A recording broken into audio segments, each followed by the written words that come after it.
Op de Universiteit van Gries waren alle grote partijen aanwezig, uitzien de VVD en de PVV.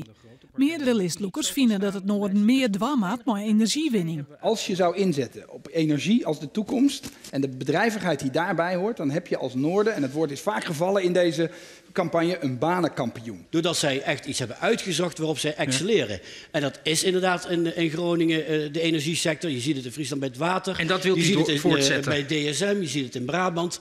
En daar ligt de kracht van de regio. Van een scherp debat wie geen sprake. Partijen sprutsen vooral haar eigen standpunten uit, maar gaan eens net in discussie.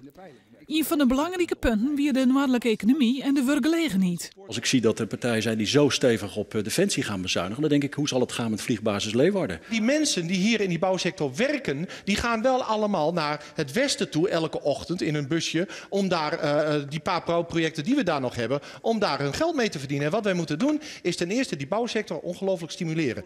Mark Rutte en Geert Wilders wien de Grutte aanwezigen. Rutte hield geen tijd en de PVV dacht net mooi aan regionale debatten.